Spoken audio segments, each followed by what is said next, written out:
ఆంధ్రప్రదేశ్ రాజకీయాలకు సంబంధించి బీజేపీ ఒక పక్కా ప్రణాళికతో ముందుకెళ్ళేటువంటి ప్రయత్నాల్లో ఉన్నట్టుగా స్పష్టమవుతోంది.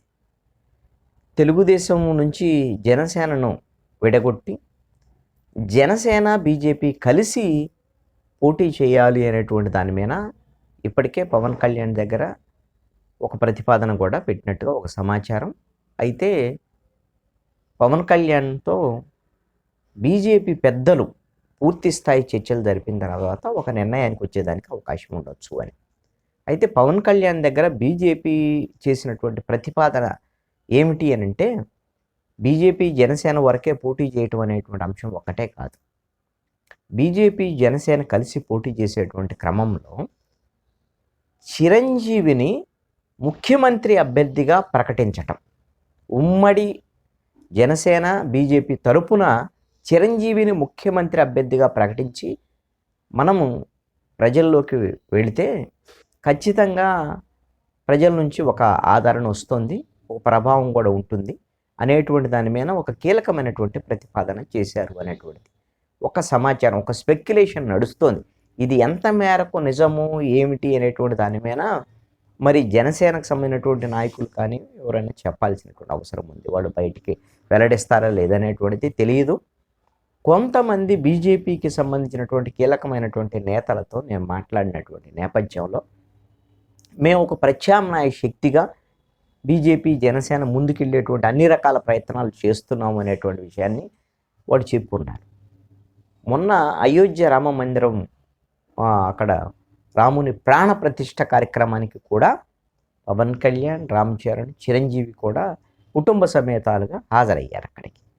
ఆ నేపథ్యంలో చిరంజీవితో బీజేపీకి సంబంధించినటువంటి కొంతమంది ముఖ్యమైన నాయకులు, అదేవిధంగా ఆర్ఎస్ఎస్కు సంబంధించినటువంటి నాయకులు కూడా చిరంజీవితో మాట్లాడారు అని ఆయన అక్కడికి వెళ్ళినటువంటి సందర్భంలో, గుడి దగ్గర కాదు, హోటల్లో ఉన్నటువంటి సందర్భంలో మాట్లాడారు. అది ఒక సందర్భం, అలా అందుబాటులో ఉన్నారు కాబట్టి చిరంజీవి కూడా మరి దానికి సుముఖంగానే ఉన్నారు అనేటువంటి దాని మీద కూడా బీజేపీ వాళ్ళ వైపు నుంచి చెబుతున్నటువంటి మాట.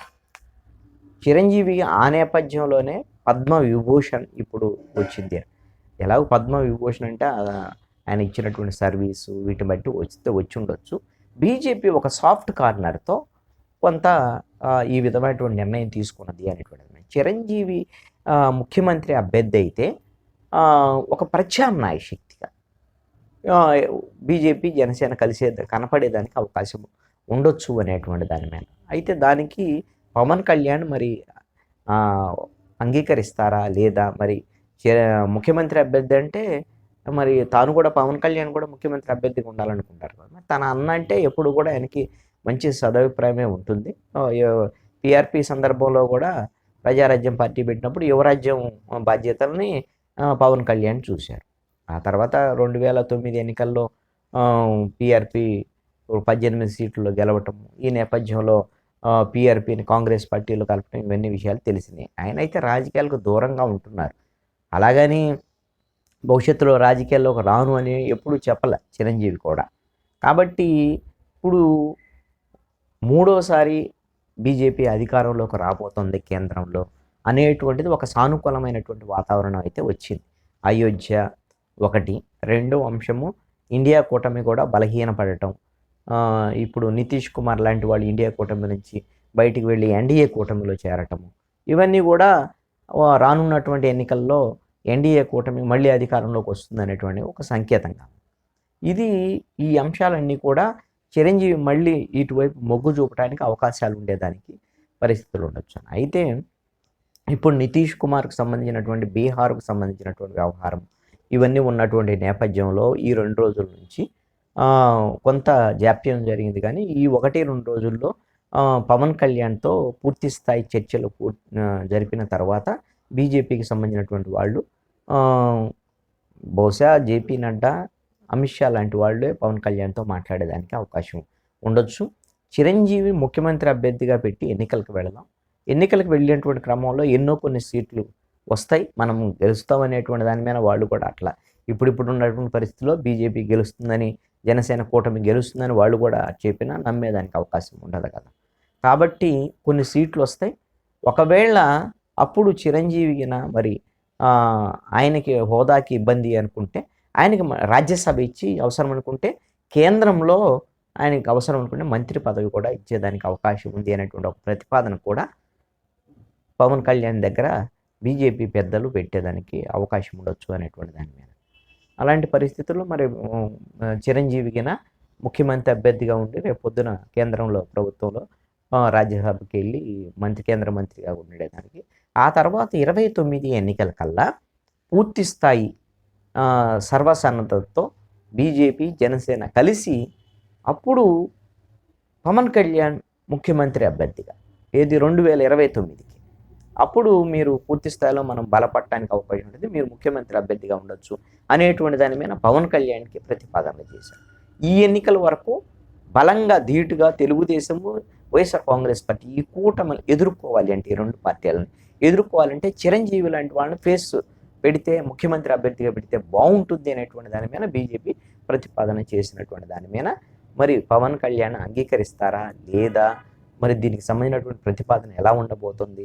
పవన్ కళ్యాణ్ ఎందుకోసం అంటే ఇప్పుడు తెలుగుదేశము జనసేన బీజేపీ కలిసి వెళితే మాత్రమే వైఎస్ఆర్ కాంగ్రెస్ పార్టీని ఓడించగలమనేటువంటి దాని మీద అనేక సందర్భాల్లో చెప్తూ వస్తున్నారు పవన్ కళ్యాణ్. ఈ నేపథ్యంలో మొన్న తెలుగుదేశం జనసేన కూటమికి సంబంధించినటువంటి విషయంలో కొంత పొరపచ్చాలు రావటం, 2 సీట్లు తెలుగుదేశం ప్రకటించడం, 2 సీట్లని పవన్ కళ్యాణ్ ప్రకటించడం, మిత్రధర్మాన్ని తెలుగుదేశం పాటించడం లేదని చెప్పడం, నారా లోకేష్ లాంటి వాడు ముఖ్యమంత్రి చంద్రబాబు నాయుడు ఆయన బహిరంగ ప్రకటన చేయడం, ఇది కొంత హర్ట్ అవుతున్నటువంటి పరిస్థితి ఉంది. ఒకవేళ తెలుగుదేశంతో కలిసి వెళ్ళినా కూడా ఆశించినటువంటి సీట్లు రాకపోతే, ఎందుకోసమనంటే 60 నుంచి 70 సీట్లలో పోటీ చేయాలి, 60 నుంచి 70 సీట్లు తీసుకోవాలని హరిరామ జోగయ్య లాంటి వాళ్ళు చెప్తూ ఉన్నారు. పార్టీలో అంతర్గతంగా కూడా పవన్ కళ్యాణ్తో గౌరవప్రదమైనటువంటి సీట్లు కింద మనకు లేకపోతే మనం కేడర్ కూడా మన మాట వినేటువంటి పరిస్థితి లేదు అనేటువంటి విషయాన్ని కూడా పవన్ కళ్యాణ్ దృష్టికి తీసుకువెళ్ళారు కొంతమంది నాయకులు. ఈ నేపథ్యంలో రేపు పొద్దున సీట్ల విషయంలో కూడా మరి తెలుగుదేశం ఏమన్నా ఇబ్బందులు గురి చేస్తుంది అనేటువంటి ఆందోళన కూడా బహుశా మరి మిత్రధర్మం పాటించట్లేదండి.